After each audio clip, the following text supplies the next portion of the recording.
సంగారెడ్డి పట్టణంలోని మెథడిస్ట్ చర్చిలో United Christian forum ఆధ్వర్యంలో సంగారెడ్డి జిల్లా మరియు నియోజకవర్గ ఫాస్టర్ల కూడిక కార్యక్రమం నిర్వహించారు. ముఖ్య అతిథిగా Christian minority chairman Deepak John, Telangana పారిశ్రామిక మౌలిక సదుపాయాల సంస్థ చైర్మన్ నిర్మలా జగ్గారెడ్డి పాల్గొన్నారు. ఈ సందర్భంగా దీపక్ జాన్ మాట్లాడుతూ సీఎం రేవంత్ రెడ్డితో మాట్లాడి రాష్ట్రంతో పాటు జిల్లాలోని క్రిస్టియన్ల సమస్యల పరిష్కారానికి తన వంతు కృషి చేస్తానని అన్నారు. అనంతరం యునైటెడ్ క్రిస్టియన్ ఫోరం సభ్యులు మెథడిస్ట్ చర్చ్ సభ్యులతో కలిసి ముందస్తుగా క్రిస్మస్ కేక్ కట్ చేసి సంబరాలు నిర్వహించారు. ఈ కార్యక్రమంలో జిల్లా హాస్టల్ సంఘం అధ్యక్షులు బిషప్ సత్యపాల్, నియోజకవర్గ అధ్యక్షులు Suresh, UCF president Rubin Reddy, vice president Madhu, general secretary Sunil Jayakumar, treasurer Abraham మరియు మెథడిస్ట్ చర్చ్ సభ్యులు పాల్గొన్నారు.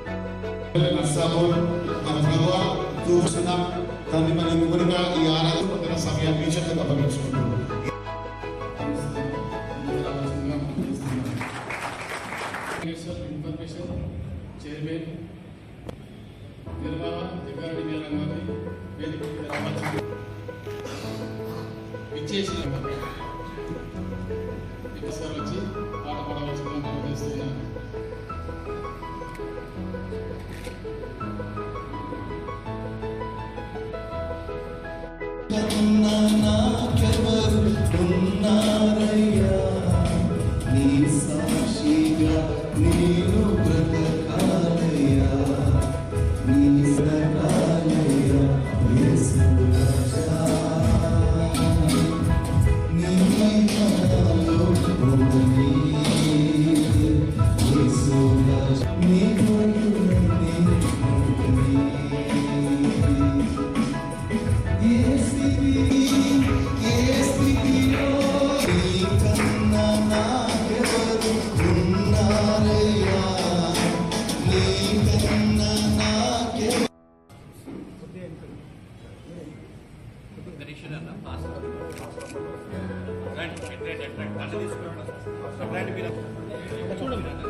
దయచేసి మనం వాళ్ళ మీద మాటలు నోటి మాటలు వినేసి మనం చేసుకుంటే మనం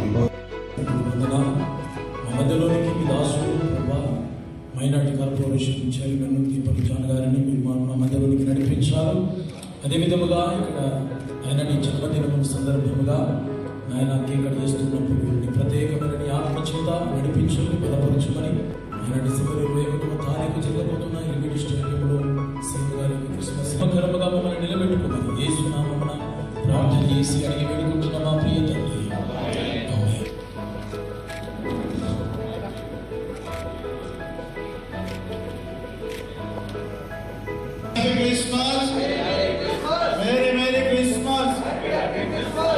Merry Christmas. We wish you all a happy Christmas and happy New Year to all the pastors and pastors and all the associate presidents and church members and elders ki andarki Christmas శుభాకాంక్షలు తెలియజేస్తున్నాం.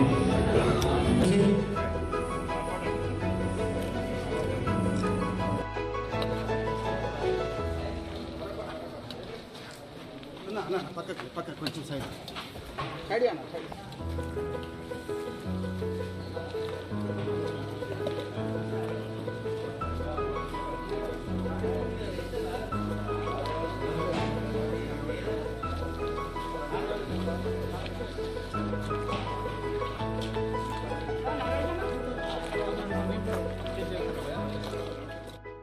వచ్చి ఉన్నారు. Christian community స్థానిక సమస్యలు ఎదుర్కొంటున్న విధానాన్ని గురించి, మన నీడ్స్ గురించి మనం విన్నవించుకోవడానికి దేవుడు ఏర్పాటు చేసిన ఈ గొప్ప దినాన్ని బట్టి దేవునికి వందనాలు చెల్లించుకుంటున్నాం. ముఖ్యంగా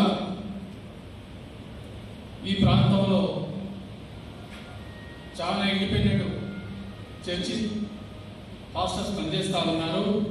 వారికి స్థానికమైనటువంటి బైరియల్ గ్రౌండ్ ప్లేస్ గురించి చాలా ఇబ్బంది పడుతూ ఉన్నారు. అలాంటి ప్లేస్ గురించి మైనారిటీ కమిషన్ చైర్మన్గా మీరు బాధ్యత తీసుకొని తక్షణం ఇక్కడ ఏర్పాటు చేస్తారని చెప్పేసి మా యొక్క ప్రగాఢమైన విశ్వాసం. చర్చి కాంపౌండ్ల కొరకు కూడా సరైన దిశానిర్దేశం చేసి మమ్మల్ని అందరినీ ప్రోత్సహించి ముందుకు నడిపిస్తారని చెప్పేసి సావధానంగా నిర్వహించుకుంటూ ఉన్నాం. క్రిస్టియన్ కమ్యూనిటీ హాల్ కూడా చాలా ప్రాముఖ్యతమైనది కాబట్టి దాన్ని కూడా మీరు ప్రత్యేకమైన ఒక స్థలం కేటాయించి దానికి ఫండ్స్ రేజ్ చేసి ఆ కమిటీ యొక్క నిర్మాణం కూడా ఏర్పాటు చేయాల్సిందిగా విజ్ఞప్తి చేస్తూ ఉన్నాను. సరైన దిశా నిర్దేశం మాకు చెప్పేవాళ్ళు లేక ఇప్పుడు ఆ కొత్తను మీరు తీరుస్తారని చెప్పేసి మేమంతా ప్రగాఢమైన విశ్వాసంతో వెయిట్ చేస్తూ ఉన్నాం. రాష్ట్రం అంతటా కూడా ఈ సమస్య ఉద్భవిస్తూ ఉంది. రాష్ట్రం అంతటా కూడా మీరు ప్రత్యేకమైన జీవోలు కానీ చేసి ఓల్డ్ ఏజ్ హోమ్స్ గురించి ఒక ప్రత్యేకమైన స్థలం కేటాయిస్తే దానికి కూడా చాలా మంది ఓల్డ్ ఏజ్ సఫర్ అవుతూ ఉన్నారు. వాళ్ళు ఎక్కడ ఉండలేక దాని ఇబ్బంది పడుతూ ఉన్నారు.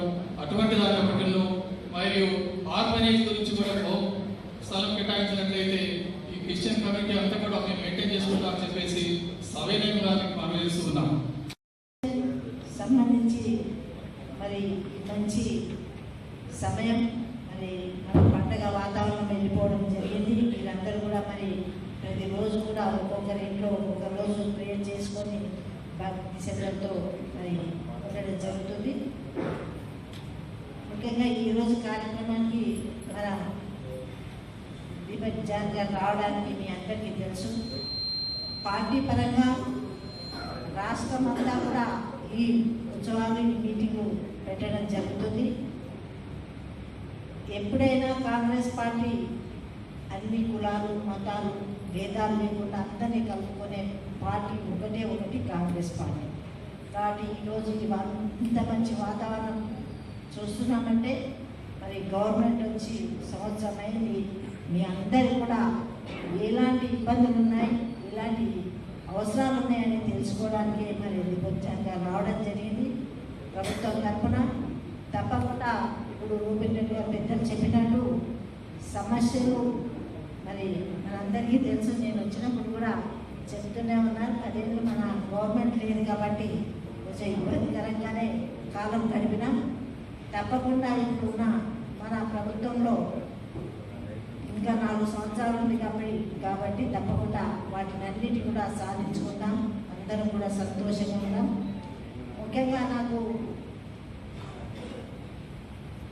రూపేష్ గారు ఒక మాట ఏమన్నారంటే, నేను ఇండస్ట్రీ చైర్మన్ కాబట్టి ఉపాధి కల్పించాలి. మా దగ్గర చదువుకున్న వాళ్ళు యువకులు ఉన్నారు, సంఘాలలో అందరూ ఉన్నారు. తప్పకుండా మన ఇల్లు చక్కబెట్టుకున్నాక బయట చూడమంటారు ఎవరైనా. మరి మన సంగారెడ్డిలోనే కాన్స్టిట్యున్సీలోనే తప్పకుండా స్పాన్ ఇండస్ట్రీని ఏర్పాటు చేయడం జరుగుతుంది. ఆల్రెడీ ప్రాసెస్లో ఉన్న జగ్గారెడ్డి గారు మరి అది చూస్తూ ఉన్నారు. త్వరలోనే మళ్ళీ సంవత్సరం మళ్ళీ ఇలాంటి కార్యక్రమం ఏర్పాటు చేసుకున్న లోపలనే ఇండస్ట్రీలు వస్తాయి. మనమందరం కూడా పారిశ్రామికవేత్తలు కావాలి. మనం కూడా భాగస్వామ్యమై మన భవిష్యత్తు మన చేతిలో ఉందని తెలియజేసుకుంటూ సెలవు తీసుకుంటాం. సో దాని కొరకు ఆల్రెడీ నేను మున్సిపల్ అడ్మినిస్ట్రేషన్ డిపార్ట్మెంట్లో వెళ్ళి ఆన్లైన్ అప్లికేషన్స్ ఎలా చేయాలో ఒక విషయాన్ని మనం తెలుసుకోవడం జరిగింది. సో దానిపైన ఆల్రెడీ వర్క్ జరిగింది. ఫీల్డ్లో ఏమవుతుందంటే మనము పంచాయత్ సెక్రటరీ సంబంధించిన భూమి రిజిస్టర్డ్ భూమి ఉండాలి. ఆ భూమి వచ్చేసి సొసైటీ లేకపోతే ట్రస్ట్ పేరు పైన ఉండాలి. సొసైటీ మెంబర్స్ ఉంటారు. ఇవంతా పాటిస్తేనే మనకు చర్చ్ పర్మిషన్స్ అనేది రావడం జరుగుతుంది. చాలా మాటకు మనం చూసిన ఏంటంటే నోటరీ ల్యాండ్స్ లేకపోతే గవర్నమెంట్ ల్యాండ్స్ లేకపోతే పంచాయత్ సెక్రటరీ మీరు కట్టుకోవాలని చూసుకుంటా ఉంటారు. అలాంటి గవర్నమెంట్ ల్యాండ్స్ అయినా కానీ నోటరీ ల్యాండ్స్ అయినా పర్మిషన్స్ వచ్చే పరిస్థితి లేదు. పంచాయత్ సెక్రటరీ లేకపోతే సర్పంచ్ మీరు కట్టుకోండి నిషన్స్ మన సర్టిఫికేట్స్ అసలు క్రిస్టియన్ అయినా చర్చ్ నడుపుతున్నారా, సొసైటీ ఉందా, ట్రస్ట్ ఉందా, అసలు వీళ్ళకి పర్మిషన్లు ఉన్నాయా, ఈ విషయాలలో కూడా చూస్తున్నాం. సో మనం సరిగా ఉంటేనే మనము నీటుగా గట్టిగా నిలబడొచ్చని మనవి చేస్తున్నాం. సో దయచేసి లోన్స్ క్రిస్టియన్ కార్పొరేషన్, సో ఖచ్చితంగా ఉద్యోగ అవకాశాలు కార్పొరేషన్ పరంగా మేము ఎక్కువ ఏం చేయలేము, కానీ స్కిల్ డెవలప్మెంట్ ప్రోగ్రామ్స్, ప్రత్యేక నైపుణ్యాలు నేర్పించి తద్వారా వారికి ఉద్యోగాలు వచ్చే కార్యక్రమాలు మేము ఖచ్చితంగా చేపడుతున్నామని తెలియపరుస్తున్నాము. ఈ సంవత్సరం 1500 మంది క్రైస్తవులకు మేము ప్రత్యేక నైపుణ్యాల్లో ట్రైనింగ్స్ ఇచ్చేసి దాని తర్వాత వారికి ఉద్యోగాలు వచ్చే కార్యక్రమం కూడా మేము చేస్తున్నామని మనవి చేస్తున్నాము. ప్రశ్న పరంగా ఫండ్స్ కూడా మేము ఇచ్చే ఒక కార్యక్రమం చేయబడుతున్నప్పుడు మేము సపోర్ట్ చేస్తాం. కానీ మనం పక్క లీగల్ ఉండాలి. చర్చ్ అంటే యూనో మనకు ఆ ల్యాండ్ అనేది రిజిస్టర్డ్ ఉండాలి, ఆ ల్యాండ్ అనేది చర్చ్ పేరు పైన ఉండాలి, రైట్? ఆ నిబంధనలు పాటించుకుంటే ఖచ్చితంగా వస్తుంది. పిల్లలు విదేశాలకు వెళ్ళి యుఎస్ అయినా కానీ, యూకే అయినా కానీ, Australia, Singapore, Japan, Dubai, Korea లాంటి దేశాల్లో వెళ్ళి పోస్ట్ గ్రాడ్యుయేషన్ మరియు పిహెచ్డి కోర్సెస్ కూడా చేసుకోవడానికి ఆస్కారం ఉంటుంది. దీని కొరకు ప్రభుత్వం ప్రతి స్టూడెంట్కి 20 లక్షల రూపాయలు గ్రాంట్ ఇవ్వడం జరుగుతుంది. అంటే ఇది లోన్ కాదు, ఇది గ్రాంట్. ఇది మీరు తిరిగి కట్టాల్సిన అవసరం లేదు. ఓకే, అదేవిధంగా మైనారిటీ రెసిడెన్షియల్ స్కూల్స్, మనకు పేద క్రైస్తవ పిల్లలు వెళ్ళి ఫ్రీగా చదువుకోనికి మైనారిటీ రెసిడెన్షియల్ స్కూల్స్ కూడా స్థాపించడం జరిగింది. రాష్ట్ర వ్యాప్తంగా ఆల్మోస్ట్ ఒక 200 మైనారిటీ రెసిడెన్షియల్ స్కూల్స్ ఉన్నాయి. గతంలో ఎన్నడూ లేనట్టు ఈసారి రేవంత్ రెడ్డి గారి నాయకత్వంలో కాంగ్రెస్ ప్రభుత్వము 10,000 సీట్లు, ఒక్కొక్క స్టూడెంట్కి 1,25,000 రూపాయలు ఖర్చు అవుతుంది. ఓకే, ఈ 10,000 సీట్లు